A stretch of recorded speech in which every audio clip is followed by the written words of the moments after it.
ರಾಜ್ಕುಮಾರ್ ಅಂತಕ್ಕಂಥದ್ದು ಏನಿದೆ ಅದು ಕೇವಲ ಒಂದು ವ್ಯಕ್ತಿ ಅಲ್ಲ, ಅದು ಇಡೀ ಕರ್ನಾಟಕದ 7 ಕೋಟಿ ಕನ್ನಡಿಗರ ದೊಡ್ಡ ಶಕ್ತಿ. ಅದು ಕನ್ನಡಿಗ ಡಾಕ್ಟರ್ ರಾಜ್ಕುಮಾರ್ ಅಂದ್ರೆ. ಸೊ ಅವರ ಒಂದು ವಿಚಾರವನ್ನ ನಾವೇ ಸಾಮಾಜಿಕ ಜಾಲತಾಣದಲ್ಲಿ ಮಾತಾಡೋದು ಎಷ್ಟು ಮಟ್ಟಿಗೆ ಸರಿ ಅನ್ನೋ ದೃಷ್ಟಿಯಿಂದ ನಾವು ಮಾತಾಡಿರ್ಲಿಲ್ಲ. ಆದ್ರೆ ಇದು ಯಾಕೋ ಪದೇ ಅದು ಹೋಗ್ತಾನೆ ಇತ್ತು. ನೋಡಿ, ಯಾವತ್ತೂ ಸಹ ಅಣ್ಣವರು ಇಲ್ಲಿ ಬಹಳ ನಾವು ಪ್ರೀತಿಯಿಂದ ಹೆಮ್ಮೆಯಿಂದ ಒಂದು ಮಾತನ್ನ ಹೇಳ್ಬೇಕು ಅನ್ಸುತ್ತೆ.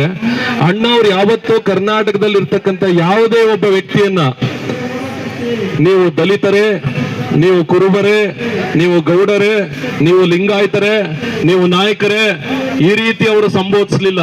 ಎಲ್ಲರನ್ನ ಓ ಅಭಿಮಾನಿ ದೇವರುಗಳೇ ಅಂತ ಕರೆದಂತ ಪ್ರಪಂಚದ ಏಕೈಕ ನಟ ಯಾರು ಇದ್ರೆ ಅದು ನಮ್ಮ ಡಾಕ್ಟರ್ ರಾಜ್ಕುಮಾರ್ ಅವರು.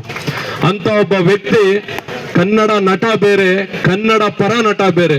ಕನ್ನಡಕ್ಕೋಸ್ಕರವಾಗಿ ತನ್ನ ಜೀವನ ಮುಡುಪಾಗಿಟ್ಟು ಅವತ್ತಿನ ದಿನ ಅಣ್ಣವರು ಗೋಕಾಕ್ ಚಳವಳಿಯಲ್ಲಿ ಧುಮುಕದೆ ಹೋಗಿದ್ರೆ ಇವತ್ತು ನೀವು ಯಾರು ಇವತ್ತು ಶಾಲು ಹಾಕೊಂಡು ಕನ್ನಡ ಹೋರಾಟ ಮಾಡಕ್ಕೆ ಆಗ್ತಿರ್ಲಿಲ್ಲ.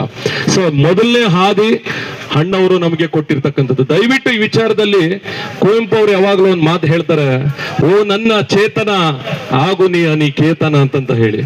ಚೇತನ್ ಅವರು ಗೊತ್ತಿಲ್ಲ, ಅವ್ರಿಗೆ ಫೇಸ್ಬುಕ್ ಅಲ್ಲಿ ಒಂದಷ್ಟು ಶೇರ್ ಆಗುತ್ತೆ, ಒಂದಷ್ಟು ಲೈಕ್ ಬರುತ್ತೆ, ಕಾಮೆಂಟ್ ಬರುತ್ತೆ ಅಂತ ಈ ತರ ಮಾತುಗಳು ಹೇಳ್ತಾರಂತ ಗೊತ್ತಿಲ್ಲ.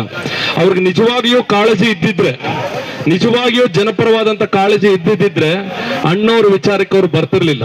ಅಣ್ಣವ್ರ ವಿಚಾರಕ್ಕೆ ಬರಬಾರ್ದು ಅಂತಲ್ಲ ನಾ ಹೇಳ್ತಾ ಇರೋದು.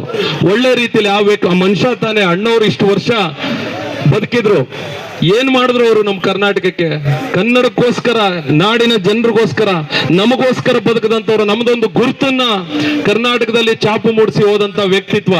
ಕೇವಲ ಅಣ್ಣವರನ್ನ ನಟರಾಗಿ ನಾವು ನೋಡಲ್ಲ, ಅವರ ವ್ಯಕ್ತಿತ್ವವನ್ನ ಮಾದರಿಯಾಗಿ ತಗೊಂಡು ಇವತ್ತು ಎಷ್ಟೋ ಜನ ಕನ್ನಡಿಗರು ಬದುಕ್ತಾ ಇದೀವಿ ನಾವು ಅವರ ವ್ಯಕ್ತಿತ್ವವನ್ನ.